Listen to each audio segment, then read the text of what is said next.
Good day, family. Ron Holland here, author of the new book, The Fire in My Words, the anthology of a social provocateur, available right now on Amazon.com. As you can see, I'm in the studio this morning, but I wanted an opportunity to read an excerpt from my book, actually from a piece entitled, Are We Living in the Biblical End Days? Now, this is a very controversial piece, and in the interest of full disclosure, this is a piece that I actually added just prior to our first print of my new book, The Fire in My Words. So I am going to read from this particular piece. Again, it's entitled, Are We Living in the Biblical End Days? In other words, are these the last days?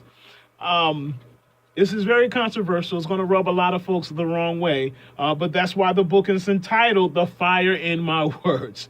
It's going to be a lengthy read, so just hold on to your seats because this is going to be quite interesting.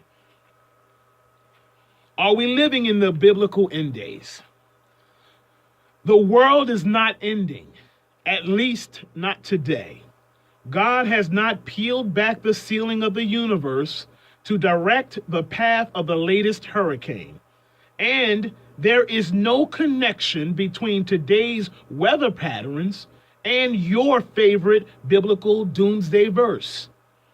As the people of Houston, Florida, Puerto Rico, and the several islands in the Caribbean wade through floodwaters seeking safety and shelter, spilling from the lips of despicable and vile scriptural hucksters is a type of biblical lunacy that bewilders rational thinking people. What's worth noting is that these skewed and often silly way of explaining tragedy is an integral part of human existence. Except in these cases, conservative evangelicals ramp up biblical stupidity and take irrationality to new and curious heights.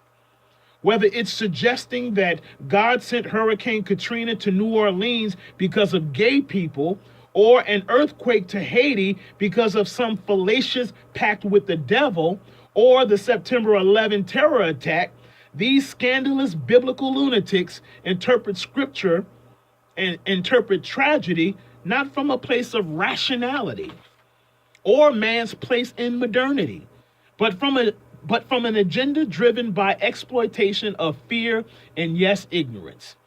It's instructive to know that the turbulent times of antiquity and scriptures foreshadowing doom are anchored in theological perspective absent the scientific method of modernity. In other words, scripture writers attributing bad weather and terrestrial pressures to an angry God were ill-informed about the functions of our planet and that of planets in our solar system and beyond. To put it quite simply, when a hurricane churns in the warm waters of the Atlantic, they move to higher latitudes and ride a jet stream to a given location. God is not using his finger to direct these high winds and torrential rains at gay couples in Houston, Florida, or any city or town in a hurricane's path. I really wish evangelical preachers would stop cheapening the awesome power of God by attributing the natural functions of our planet to an angry and ill-tempered entity in the sky. As I've said before, God does not send hurricanes because of man's sins. Despite what you've read in scripture or are taught in Sunday school, natural disasters are just that, the natural function of our planet. In fact, other planets in our solar system and beyond have catastrophic and destructive storms, atmospheric and terrestrial pressures. For example, Jupiter's Great Red Spot, which is the size of 2 Earths, has been barreling across the surface of that planet for the last 400 years. The planet Venus has been raining sulfuric acid for millions of years, and its 860-degree surface temperatures are hot enough to melt lead. The planet Neptune has windstorms of methane whirling across its surface at speeds of 1,200 miles per hour, dubbed the Great Dark Spot. Neptune's cyclonic storms move similar to Earth's hurricanes and typhoons. The planet Saturn has perhaps one of the largest storms in our solar system. So enormous and intense, Saturn's great white spot thunderstorm wraps around nearly the entire planet. That storm stretched 190,000 miles from north to south. The heat generated in that planet's stratosphere reached 150 degrees Fahrenheit, 66 degrees Celsius. The storm produced a huge spike in ethylene, an odorless and colorless gas.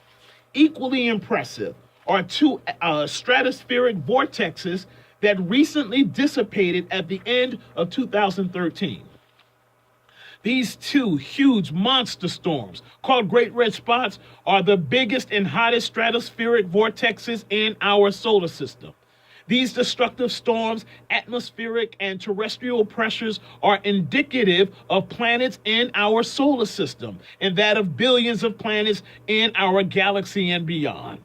And as far as I know, and as far as we know, there are no gays or sinners or social upheavals on Jupiter, Saturn, or Neptune warranting God's storm-directing punishment to demonstrate his anger. No. The end times are not upon us.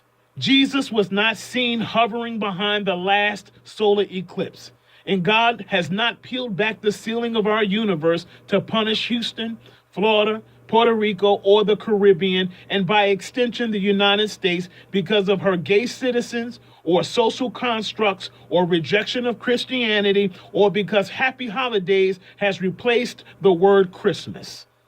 The idea that God is punishing the United States because of sin, or as some self-serving politicians suggested, because of voter disenfranchisement, is simply stupid.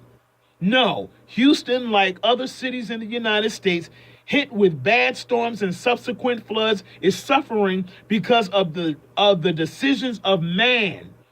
If you want to place blame on the floods that ravaged Houston, New Orleans, and parts of Florida, it belongs squarely at the feet of developers that are destroying flood-absorbent grasslands. Blame belongs at the feet of city officials that traded wetlands and prairies for profit-driven development projects.